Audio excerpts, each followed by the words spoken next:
The sunlight poured through the stained glass windows, casting fractured rainbows across the polished wooden pews. Emily's heart raced as she adjusted the delicate lace of her gown, her fingers trembling despite the excitement. Everything was perfect: the flowers, the choir's harmonious hum, the scent of roses drifting through the small chapel. Friends and family whispered compliments, smiling at the radiant couple, and she forced herself to mirror their joy. Deep inside, however, a flicker of unease gnawed at her. David stood at the altar, his posture immaculate, a serene smile gracing his face. The pastor, his mentor and longtime confidant, beamed proudly. Emily remembered how everyone in the small town had adored David, the perfect preacher, the charming young man who carried a sense of calm authority wherever he went. And now he was hers. She had imagined this day countless times, yet a quiet, irrational tension lingered beneath the surface, a small voice whispering that perfection could be deceptive. "Emily, you look breathtaking," David said, his deep voice warm, almost hypnotic. Her stomach fluttered, caught between elation and a subtle, nameless anxiety. "Thank you, David," she replied, her voice shaking slightly, betraying the tiny ripple of doubt she tried to ignore. The ceremony flowed smoothly. Vows were exchanged, rings slipped onto fingers, and the congregation applauded. Everyone's eyes gleamed with happiness, or was it envy? Emily couldn't decide. She glanced at David's hand. It was steady, confident, almost unnaturally calm. A shiver ran down her spine. Something about the way he smiled, perfect, controlled, felt rehearsed. Yet she pushed the thought aside, telling herself she was imagining shadows where there were none. After the service, they moved to the reception, a quaint hall draped in white linens and flickering candles. Laughter and music filled the room. Guests raised glasses, toasted the couple, and complimented Emily's beauty. But as she smiled and nodded, Emily noticed small inconsistencies: the way David avoided certain relatives, the way he glanced at the back door as if expecting someone. Her intuition prickled, a subtle unease she couldn't place. "Everything okay, Emily?" asked her best friend, leaning in. Her voice was warm, concerned. "Yes, just tired, I guess," Emily replied, forcing a smile. But her mind churned, replaying every glance, every small hesitation from David, and the flicker of something she couldn't yet name in his eyes. By the end of the evening, the couple stepped outside into the cool night. The stars glittered above, and the air smelled of late summer jasmine. Emily rested her hand lightly on David's arm, yet the warmth she expected wasn't fully there. He looked at her, lips curved in a practiced smile, and for a brief moment, she wondered if she truly knew him at all. The night was perfect, yet the edges felt sharp, almost dangerous. She shook her head, blaming nerves, and told herself tomorrow would feel right. But deep down, a whisper of dread settled in her chest, subtle yet persistent. Emily could not shake the feeling that something dark, was hidden behind David's flawless exterior. She turned to look at him, the man she had vowed to trust forever, unaware that the life she had stepped into was already fraught with secrets. The perfect wedding had ended, but its shadows lingered, waiting for the first crack to appear. The moving van had barely left the driveway before Emily found herself standing in the grand entryway of David's house, a structure both stately and strangely cold. Sunlight filtered through tall windows, yet shadows clung stubbornly to the corners of each room. The house smelled faintly of dust and antiseptic, but beneath it, something pungent lingered, a scent she could not place. Her fingers grazed the polished banister, and a shiver ran down her spine, though she could not tell if it was from the chill in the air or a sense of foreboding. David's smile greeted her from the kitchen doorway. "Make yourself comfortable, Emily. I want this to feel like home." His voice carried warmth, yet the glint in his eyes made her stomach tighten. There was an odd precision in his movements, a careful choreography, as if nothing was left to chance. She nodded, forcing a smile, while her mind catalogued each detail: the way he arranged the silverware, the way he opened drawers only to close them immediately. As she explored, Emily noticed the first anomalies. A drawer in the study was locked, its key missing. A small closet in the hall emitted a faint, sour odor. She tried to shrug it off, attributing it to the house's age. But curiosity gnawed at her. Something about the way David avoided these spaces, glanced nervously when she lingered, unsettled her. "Do you need anything, Emily?" David asked, appearing suddenly behind her in the hallway. His smile was calm, soothing, yet she felt a tension coil in her chest. "No, just looking around," she replied, stepping back, forcing casual composure. "It's bigger than I imagined." "It grows on you," he said. "Everything has a place, a purpose." His words, meant to comfort, instead sent a small shiver down her spine. As the hours passed, Emily explored the bedrooms, the kitchen, the library, and the sunroom. Each room was immaculate, everything arranged with careful symmetry. Yet shadows clung to the corners, books stacked just so, personal items aligned with exact precision, and in the kitchen, a faint smear she could not identify. Her mind fought between denial and suspicion. She had married the man she loved, yet every instinct screamed that something was off. Late in the afternoon, the maid, Mrs. Harlan, appeared with a basket of linens. A kindly older woman, she offered polite smiles and gentle advice. But even she seemed hesitant when Emily asked about the locked drawer in the study. "That's private, miss," Mrs. Harlan said softly, eyes darting toward David. "Some things are best left alone." Emily's curiosity deepened. The phrase, soft and seemingly innocuous, felt like a warning. She nodded, thanking her, but the unease rooted itself firmly in her mind. She wandered into the basement, a cool, dim space lined with shelves of jars and boxes. Everything seemed mundane at first, until she noticed faint stains on the floor and a metallic scent that made her stomach churn. She quickly retreated, convincing herself she was overreacting. Even as she dined with David that evening, the unease did not dissipate. He laughed and told stories of his childhood, weaving charm with just enough intensity to unsettle her.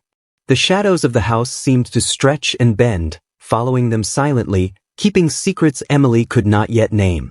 Before bed, she stood at the window of the master bedroom, looking out at the moonlit garden.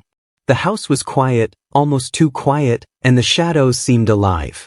A creeping thought whispered through her mind. What was David hiding? What lurked behind the perfection he projected? As sleep finally claimed her, Emily could not shake the sensation that the house itself was watching, waiting. Tomorrow, she decided, she would look closer, explore further, seek answers. But deep down, she feared what she might find. The house was perfect. Too perfect. And perfection, she realized, could mask the darkest of secrets. Emily awoke the next morning to a muted sunlight that barely penetrated the thick curtains of the master bedroom. The unease from the previous day clung to her like a second skin. She moved quietly, trying not to disturb David, who was already in the kitchen humming softly, his hands arranging breakfast with meticulous precision. Something about his rhythm unsettled her, too calculated, too perfect. "Good morning," he said without turning. His voice was gentle, but the lack of eye contact made it colder than it should have been. "Morning," Emily replied, her tone cautious. She forced herself to smile, taking in the neat kitchen, the steam rising from the coffee. Yet beneath the domestic calm, a subtle tension hummed, like an invisible current waiting to snap. She returned to the study, curiosity gnawing at her. The locked drawer from yesterday still taunted her imagination, and she felt a compulsive need to investigate. Her gaze swept the room, lingering on a small stack of David's personal papers. One notebook lay slightly apart, edges frayed, and she pulled it toward her. The cover was plain, unassuming, yet when she opened it, a chill ran through her. Inside were cryptic notes, phrases written obsessively. "Decay reveals truth. Clean surfaces hide rot. One cannot trust the skin." Photographs fell out with a soft thud, black and white images of objects in various stages of decomposition, strange jars filled with unidentifiable substances, a meticulous catalogue of death. Emily's stomach churned, her hands trembling as she dropped the papers onto the desk. When David appeared behind her, his calm demeanor was unnerving. "Curiosity can be dangerous," he said softly, leaning against the doorway, his eyes fixed on her. I just found these, Emily stammered, glancing at the notebook. What is all this? It's nothing, he replied, voice smooth, almost hypnotic. A hobby, something I study. You wouldn't understand. There was no anger, only a controlled, cold indifference. The subtle threat in his tone left her unsettled, her mind racing with questions she dared not voice. She spent the rest of the day in a fog of fear and disbelief, replaying the images and notes. Each small sound, the creak of the floorboards, the distant hum of the refrigerator, felt amplified, a reminder that this house and the man she married were not what they seemed. Every corner of the room seemed to hide secrets she was not yet ready to uncover. As evening approached, Emily tried to push the fear aside and join David in the living room. He read aloud from his Bible, his voice measured and serene, projecting warmth and devotion.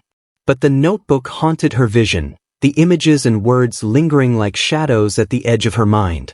She realized that the house, perfect and silent, mirrored the man she had married, charming on the surface, but concealing something dark, obsessive, and dangerous beneath.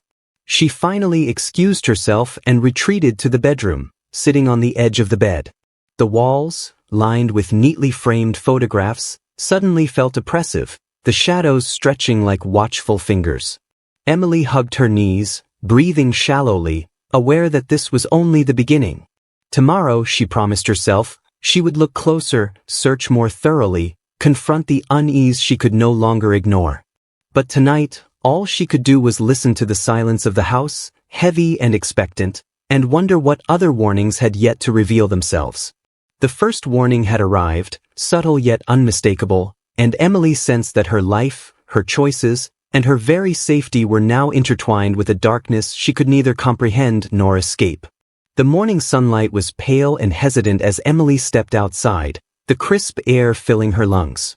The small town seemed calm, almost idyllic, but the shadows of yesterday's discoveries clung to her. She needed answers, anything that could explain the obsession she had glimpsed in David's notebook and photographs. Her steps led her down familiar streets, past white picket fences and neatly trimmed gardens, but the tranquility felt like a fragile mask over something darker. Emily approached Mrs. Harlan first, hoping the maid might know more than she had let on. The older woman's hands trembled slightly as she handed Emily a folded letter, her eyes darting nervously toward the house. Some things are better left unspoken, Mrs. Harlan whispered, her voice quivering. But perhaps you should know the truth before it's too late. Emily unfolded the letter carefully. Inside were pages detailing the sudden disappearances of David's previous partners, each dismissed as accidents or sudden departures. The tone was chillingly casual, almost as if the tragedies were routine events to be catalogued rather than mourned. Her stomach knotted, and she felt a cold dread settle in her chest. Determined to understand, Emily moved on to the local library. Dust hung in the air, the scent of old paper mingling with polished wood. She scoured the archives, scanning newspaper clippings and old journals. Each report hinted at unexplained absences, rumors whispered in hushed tones, and peculiar circumstances that never led to formal investigations. A photograph of David with a former fiancée caught her eye. He smiled warmly, arm draped around her shoulder, but the woman's expression was hollow, almost fearful. "Looking for someone in particular?" asked the librarian, a middle-aged man with wary eyes. "Yes, a man named David Harlan," Emily replied, trying to keep her voice steady. "I just moved here, and I need to understand his past." The librarian's gaze lingered on her, calculating, as though weighing the danger of telling her the truth. "People in this town talk," he said slowly. "But some things best left buried. He's charming, yes, but shadows follow him." Emily nodded, the unease she had tried to suppress rising like bile. Every whisper, every glance she had noticed before now seemed to carry weight. Townspeople's stories pieced together a pattern she could no longer ignore: David's relationships, his obsessive tendencies, and the accidents or sudden departures that never added up. As she walked home, the sun dipped low, casting long shadows across the streets. Each house seemed to hold secrets, each passerby's expression a potential warning. She replayed conversations in her mind, noting the pauses, the way people avoided eye contact, the subtle hesitation in their voices. The town itself had become a character in the story, complicit in its silence, complicit in hiding the darkness beneath David's pristine facade. Returning to the house, Emily felt the walls closing in. David greeted her with a warm smile, the same charm that had drawn her in still intact. She forced herself to mirror his expression, concealing the dread that had taken root in her mind. "Did you find what you were looking for?" he asked casually, though his eyes, sharp and calculating, betrayed a flicker of concern. "Yes. Some things," Emily replied, her voice steady despite the turmoil inside. "It's enlightening." David's smile widened, polite and unnerving, and he turned back toward the kitchen. Emily watched him, the growing realization pressing down on her chest. The perfect man she had married was a carefully constructed illusion, and the whispers of the past were only the first fragments of a larger, more disturbing truth. She retreated to the study, spreading the letters and clippings before her. Every page, every photograph, deepened her fear, but also strengthened a resolve she did not yet fully understand. The shadows of the past were converging, and Emily sensed that the next discovery would force her to confront the unthinkable. The whispers had begun, and soon she realized the House of Secrets would reveal more than she was prepared to see. The evening air was thick with the scent of roses from the garden outside as Emily wandered through the house, the day's revelations still churning in her mind. Every shadow seemed heavier now, every sound amplified. The tick of the clock, the faint hum of the refrigerator, the creak of floorboards underfoot. She had tried to convince herself that the town's whispers and the letters she had uncovered were merely coincidences, but a gnawing dread made denial impossible. Drawn to the bedroom once more, she opened the closet, the dim light revealing neatly stacked boxes.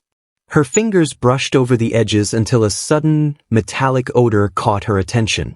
It was faint, but unmistakable, an acrid, decaying smell that made her stomach twist. Emily hesitated, heart pounding. She had promised herself she would confront the house, explore its secrets fully. Now, standing here, she wished she hadn't. Her gaze fell on a small, unassuming chest tucked into the corner. Something about it, a shadow cast just so, drew her closer. Trembling, she lifted the lid, and froze. Inside lay a horrifying sight, the remains of something decayed, partially wrapped in cloth, crawling with maggots. The smell hit her fully, pungent and nauseating. She stumbled backward, hands clutching at her mouth to stifle a scream. David appeared in the doorway, as if summoned by her shock. His expression was unreadable, calm, almost serene. "I see you found it," he said softly, his voice eerily composed. There was no panic, no remorse, only an unsettling detachment. What is this?" Emily choked, the words barely forming. Her knees threatened to buckle. "It's a collection," he said simply, stepping closer. "An experiment. A study of life, decay, and truth. You don't understand." There was no anger, only the cold certainty of someone utterly convinced of his own morality. Emily's mind raced. Her wedding, the perfect facade, the letters, the whispers, they all converged in a horrifying clarity. This was the truth David had hidden, the obsession hinted at in the notebook. The man she had married, the charming preacher everyone adored, was a collector of death, meticulous and controlled. Her pulse hammered in her ears. Why?" she stammered, her voice shaking. Tears welled in her eyes as the reality of her danger sank in. "You married a man who appreciates the hidden order of life," David replied, tilting his head. "It is natural, necessary, and enlightening. You see only what frightens you because you lack understanding." His calm, rational explanation made her skin crawl. Emily backed away toward the door, every instinct screaming to flee. She realized that leaving was not simply about ending a marriage, it was about survival. The charming, controlled man she thought she knew was a predator, and she had been blind to the subtle signals all along. The letters, the photographs, the whispers, they had been warnings, barely perceptible until now. Her gaze caught on a journal lying next to the chest. Its pages were filled with meticulous notes, diagrams of decay, and observations recorded with obsessive precision. Each entry confirmed what she had begun to suspect. David's fascination was methodical, ritualistic, and frighteningly consistent over the years. The room seemed to close in around her. Shadows stretched along the walls, flickering in the dim light, as if the house itself were complicit in hiding the truth. Emily's hands shook violently, but a spark of clarity ignited within her. She could not allow this to continue, not for herself, and not for anyone else who might fall into his carefully constructed web. David's calm presence was suffocating. He stepped closer, and she realized the danger was immediate. Her mind raced, plotting an exit, rehearsing words that might placate him long enough to escape. She turned sharply toward the door, heart hammering, stomach twisting, and fled, leaving the chest and the journal behind. Each step echoed through the house, mingling with the faint, grotesque reminders of what she had just witnessed. The unthinkable discovery had shattered the illusion of her perfect marriage. And as Emily ran into the night, she understood with chilling clarity that the next steps, legal, emotional, and physical, would demand courage she had never known she possessed. The shadows of the house were no longer subtle. They had revealed themselves, and Emily's life would never be the same. The morning air was sharp and cold as Emily walked toward the courthouse, each step weighted with the gravity of her decision. The events of the previous evening, the discovery of the chest, the journal, and the crawling maggots, still clawed at her mind. Her hands trembled slightly as she clutched the folder containing legal forms, photographs, and copies of the letters she had gathered from the town. Today would mark the first real step in severing herself from the man she had married, the man who had concealed a darkness she could barely comprehend. Inside the courthouse, the atmosphere was sterile and impersonal, the smell of polished wood and old paper mingling with the faint scent of disinfectant. Emily's lawyer, a composed woman named Mara, greeted her with a reassuring nod. "We'll move quickly. The judge understands the urgency," she said, her tone calm but firm. Emily took a deep breath, trying to steady the storm of fear and anxiety that churned inside her. "Are you sure about this?" Mara asked gently, leaning closer. "Once filed, it will be immediate. David may react, strongly." "I have to," Emily whispered, her voice barely audible. "I can't stay in that house. I can't be with him." Her eyes were damp, but her resolve was unwavering. She had seen the truth, and denial was no longer an option. The filing itself was procedural, almost mundane, but each signature she gave, each paper stamped, felt like a small victory over the terror she had endured. Outside the courtroom, a small crowd of onlookers lingered, some curious, some sympathetic. Emily kept her head high, forcing herself to move with purpose. But the memory of David's calm, unsettling gaze haunted her. He had not reacted with anger when confronted, only a chilling, calculated calm that made the danger all the more real. Back at the house, Emily had left a note, brief, factual, and devoid of emotion. She would return to collect her belongings later, but she did not expect him to contest her departure. The thought should have been comforting, yet her stomach tightened at the mere idea of facing him again. David did appear, as if on cue. Standing in the doorway, he smiled, a practiced charm masking something darker. "Emily," he said softly, his voice smooth, almost hypnotic, "I hope you're making a thoughtful choice." "I am," Emily replied, her tone steady despite the fear gripping her chest. "This is over." David's eyes flickered with something unreadable, a combination of disappointment, amusement, and something Emily could not name. "I see. Very well," he said calmly. Yet she sensed the undercurrent of a warning, a silent declaration that he would not be passive. The confrontation was brief, almost deceptively civil, but the tension was suffocating. Emily gathered her belongings, each item a reminder of the life she had barely begun and the nightmare she had discovered. She moved with purpose, avoiding prolonged eye contact, aware that any hesitation could give David an opening to manipulate or intimidate her. Outside, the air was sharp, invigorating, and freeing. She felt the weight of fear slowly lift, replaced by a cautious determination. The divorce was not just legal, it was a declaration of survival. Emily understood that leaving David meant confronting the shadows of the past, the whispers in the town, and the hidden horrors she had uncovered. But it also meant reclaiming her life, piece by piece, before the darkness could follow her further. As she stepped into her car, the late afternoon sun cast long shadows across the street, and Emily realized with clarity that the battle was only beginning.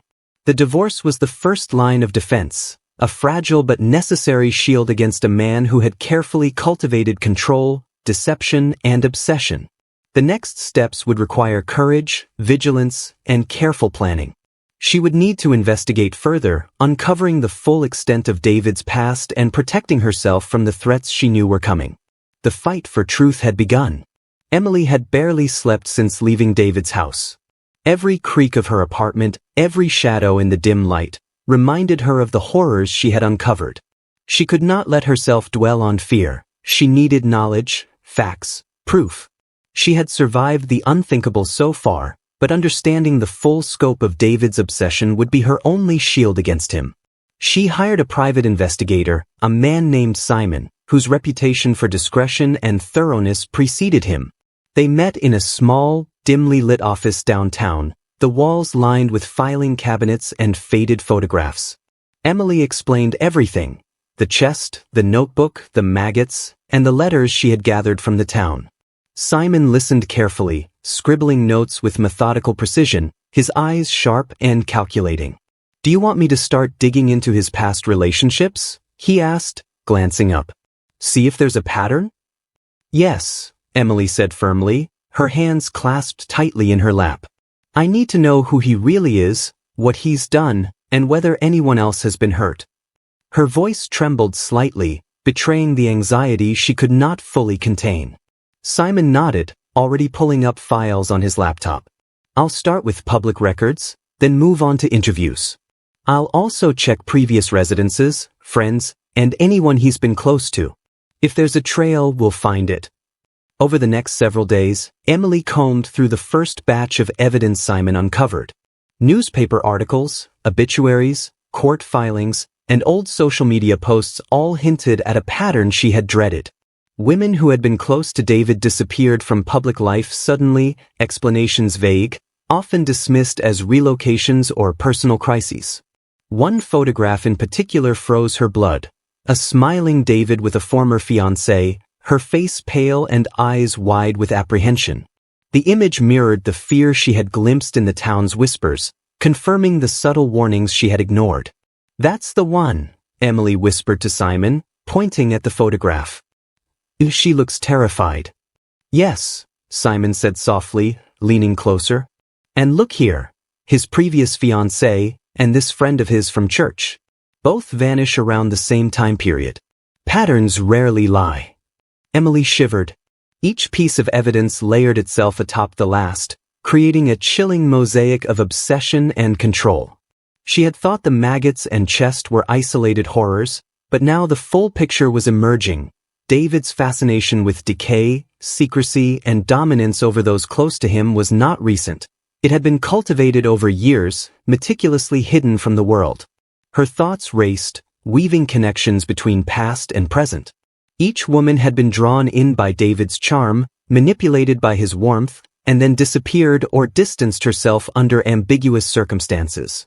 Emily's own encounter, the discovery of the chest and the journal, was simply the most recent manifestation of a deeply ingrained, obsessive pattern. As the days passed, Emily felt the weight of fear and determination in equal measure. She could not allow herself to be paralyzed. She needed to plan, to anticipate David's reactions, and to ensure her own safety. Every phone call, every knock at her door, reminded her that he was a man who thrived on control and precision, and her survival depended on understanding him fully. Simon finally looked up from his laptop, a sober expression on his face. "There's more. These connections, the disappearances, the secrecy, they form a trail. If we follow it, we might uncover even darker truths about him, things no one has dared confront." Emily swallowed hard, her pulse racing. "Then we follow it. Every step. Every secret. I need to know who I married, and what I escaped from." As she left the office, the sun had dipped low, casting long shadows across the streets. Emily felt both terror and resolve in equal measure. The next confrontation was coming, but now she had the knowledge, the evidence, and the determination to face whatever darkness David's carefully constructed life concealed. She would uncover the truth. And when she did, nothing would remain hidden. The air in Emily's apartment was tense, almost suffocating, as she waited for David to arrive. Every knock on the door made her pulse spike, but she knew this confrontation was inevitable. She had the evidence, the photographs, the journal entries, and the accounts from the town, proof of a life David had carefully concealed. Now she had to confront him directly, to see if the man behind the charm was capable of anything more than manipulation. When the doorbell rang, Emily's hands shook, but she opened it without hesitation. David stood there, his posture composed, a calm, unnerving smile on his face. "Emily," he said, his voice smooth, almost soothing. "I wasn't expecting this." "I asked you here," Emily replied firmly, her tone steady despite the storm inside. "We need to talk. Now." She stepped aside, motioning him in, keeping her eyes trained on his every movement. David entered, surveying the apartment with a casual air, his smile never faltering. "Very well.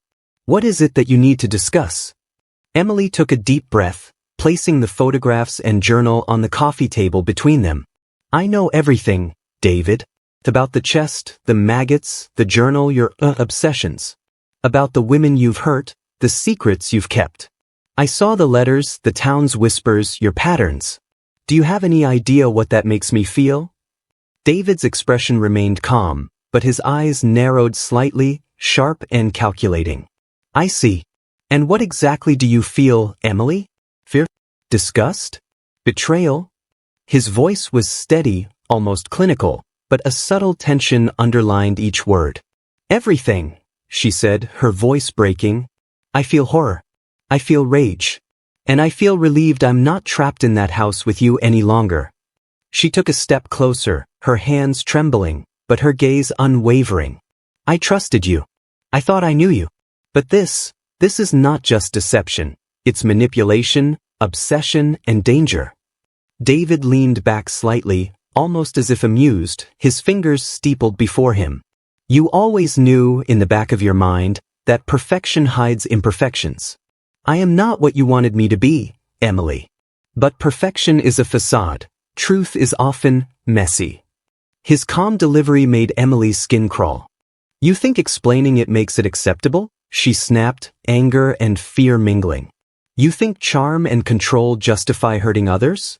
I've seen what you hide. I've felt the darkness that surrounds you." He paused, studying her as though weighing her words. "And yet you came here. Confrontation requires courage. I admire that in a way. Most run. Most remain silent." His tone was eerily approving, almost predatory. Emily's pulse pounded, but she forced herself to remain composed. She laid out each piece of evidence methodically, watching his reactions, noting the flicker of tension beneath his polished exterior. Each photograph, each journal entry, each witness account was a blow to his carefully curated image. "You cannot manipulate me anymore," she said, her voice firm. "You've been exposed, and I am not afraid of you. I am taking my life back, piece by piece." David's smile faltered slightly, the first crack in his composed facade. For a brief moment he looked almost human, his calm replaced by something darker, a silent acknowledgement that the game had shifted. Emily took a deep breath, realizing that the confrontation had achieved its purpose. She had spoken, she had named the darkness, and she had claimed her power. But the battle was not over. The shadows of David's past, the town's complicity, and the secrets she had yet to uncover were still waiting. As she watched him leave, carefully composed but quietly seething, Emily felt a mix of relief and apprehension. The confrontation was over, but the journey to uncover the full truth and protect herself was just beginning. The shadows of the past were closing in, and Emily knew that to survive, she would have to follow them wherever they led. Emily returned to the town, the streets familiar yet suddenly ominous. Every white picket fence, every trimmed hedge, seemed to hide whispers she had only just begun to understand. The people she once considered friendly now appeared distant, their smiles forced or hollow. The revelation about David had pulled back a veil, showing the undercurrents of fear and complicity that had always lingered beneath the town's idyllic surface. She met Simon at a small cafe on the outskirts, a quiet place where they could speak without interruption. "I've compiled what we've found so far," he said, placing a folder on the table. Emily opened it to reveal a network of records, photographs, and accounts linking David to several mysterious events. But the deeper pattern, Simon explained, involved the townspeople themselves. "They knew," he said, voice low. "Neighbors, friends, even local authorities. All of them either ignored or covered up his actions. There's a chain of silence that stretches years back, protecting him at every step." Emily's stomach turned. She had suspected whispers and vague warnings, but this was betrayal on a scale she hadn't imagined. "Why?" she whispered, tracing the photographs with trembling fingers. "Why would they allow this?" "Fear," Simon replied. "And influence." David had control over perception. He was the charming preacher, the man everyone trusted. People feared speaking out, losing standing, being accused of slander, or worse, provoking his wrath. As Emily walked the streets later, she felt eyes on her. Each conversation she overheard, each sidelong glance from neighbors, carried layers of judgment, suspicion, and warning. The town had been complicit, a silent accomplice to his obsessive control. Even casual remarks hinted at suppressed knowledge, hushed comments about former fiancés, sudden departures, and tragedies conveniently forgotten. She stopped outside the small chapel where she had married David. The sunlight filtered through the stained glass windows, throwing fractured colors across the worn pews. It should have felt sacred, comforting. Instead, it now seemed ominous, a place where trust was built only to mask betrayal. Emily pressed her hand against the doorframe, feeling the weight of countless secrets absorbed into the walls over the years. Determined, she sought out those who had resisted silence, the few who had left town or had been openly wary of David. Interviews were cautious, often fragmented. An old woman at the grocery store, speaking in hushed tones, described a former fiancé of David's who had disappeared under mysterious circumstances. A former pastor in a neighboring town hinted at David's obsessive tendencies, his words chosen carefully, as though even discussing the past could trigger danger. "The town protected him," Emily whispered, her voice heavy with realization. It wasn't just him. Everyone played a role in keeping the darkness hidden. As evening fell, the streets emptied, and shadows stretched long across the sidewalks. Emily felt the full weight of the town's complicity pressing down, suffocating and relentless. The town she had once seen as safe was instead a web of control and fear, hiding the truth for decades. Every cheerful smile, every polite nod had been a mask, concealing knowledge of David's obsession and cruelty. Returning to her apartment, Emily laid out the evidence again, the photographs, letters, and witness accounts. The puzzle pieces fit together now, David's obsession, the town's silence, the hidden patterns of fear and control. She understood that her survival depended not only on exposing him but also on unraveling the network that had enabled him for so long. Emily's hands shook, but her resolve hardened. The town's secrets were vast, but they could not withstand the truth she now possessed. She would confront them, piece by piece, question by question, until the web of lies began to unravel.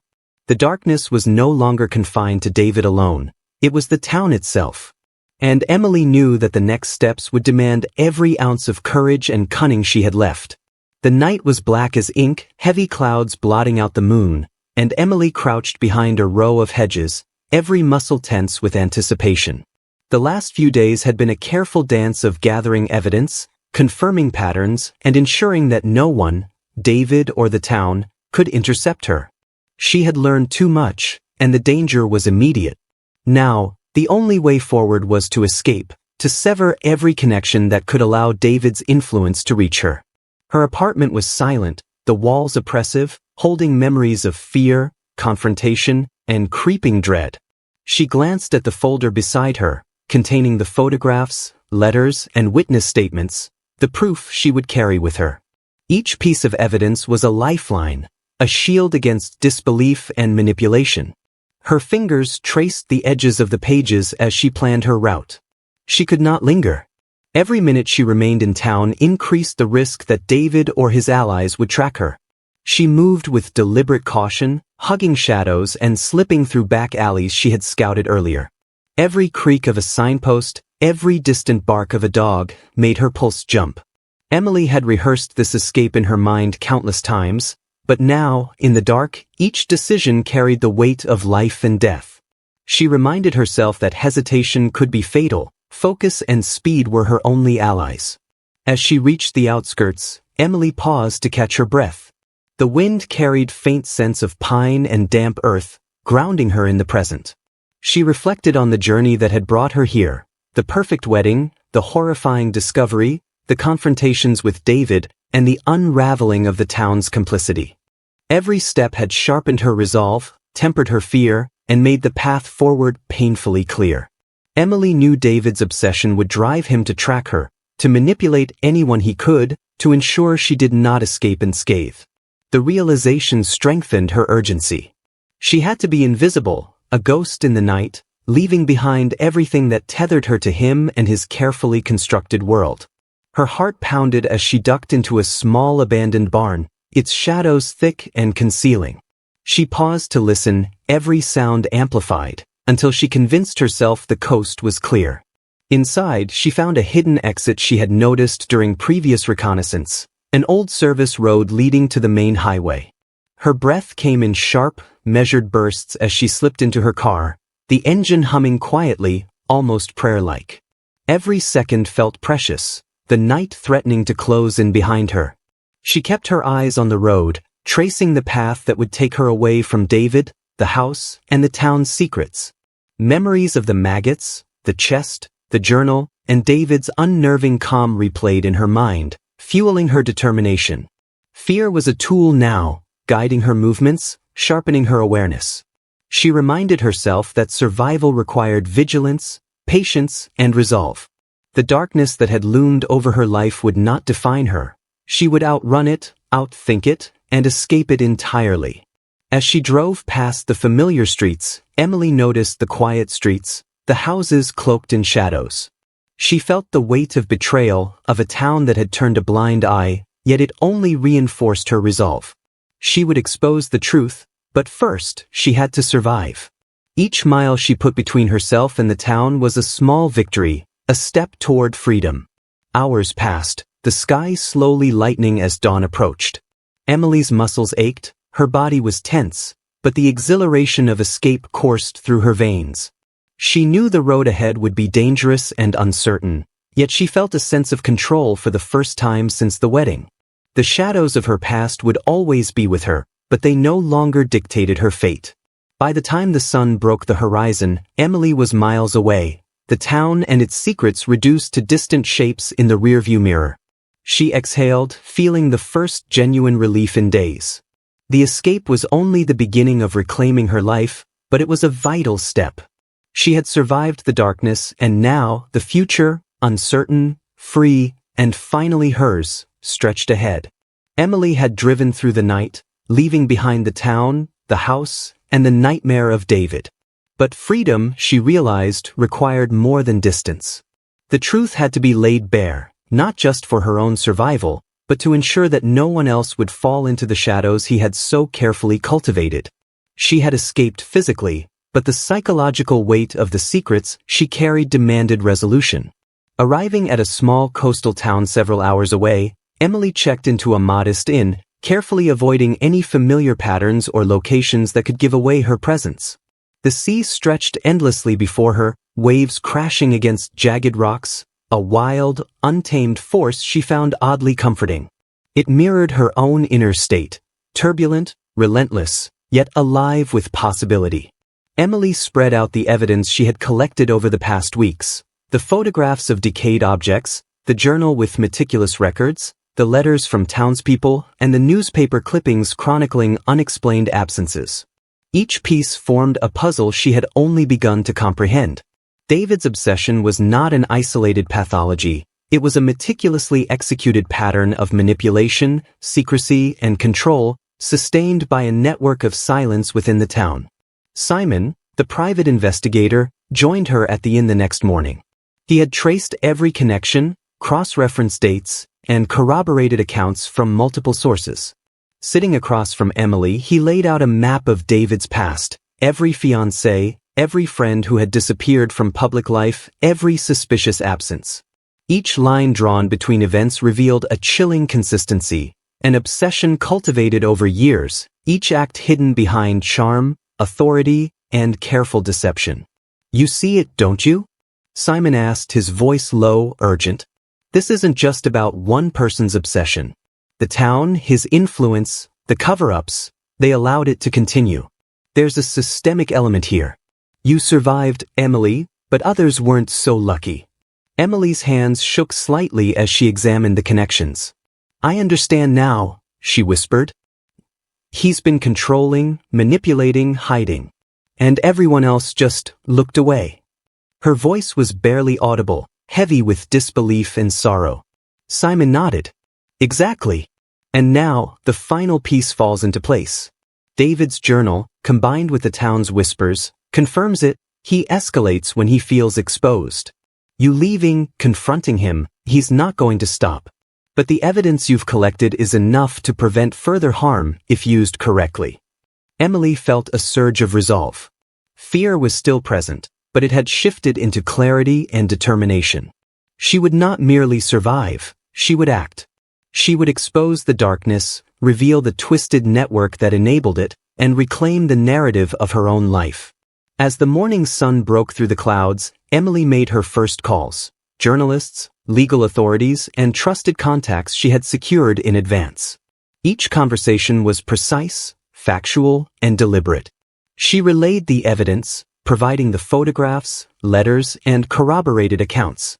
Every detail was documented, every lead verified. There would be no room for disbelief, no opportunity for David or the town to manipulate perception. Hours later, as she walked along the cliff's edge overlooking the ocean, Emily felt the weight of what she had done. The final revelation was not only about David, his obsessions, and the town's complicity. It was about reclaiming her voice, asserting her agency, and ensuring that truth could not be silenced again. The wind whipped her hair across her face, salt tangling in her hair, yet she stood firm. The shadows of the past were present, but they no longer dictated her steps. Emily had confronted the horror, endured the confrontation, uncovered the complicity, and escaped the physical danger. Now, the final revelation, the exposure of the truth, would cement her survival and, perhaps, prevent further tragedy. She glanced at the horizon, the sun rising over the restless sea, and for the first time in weeks, a sense of clarity and cautious hope settled over her. The darkness that had once seemed insurmountable had been revealed, dissected, and exposed. And while scars, both emotional and psychological, would remain, Emily understood that survival was not merely escape. It was the reclamation of self, the assertion of truth, and the courage to face the shadows, even when they were darkest. As she turned from the cliff, Emily felt the weight lift slightly from her shoulders. The final revelation had been made. The darkness could no longer hide, and she could finally begin the slow process of healing, free to walk into a future defined not by fear, but by resilience, vigilance, and newfound strength.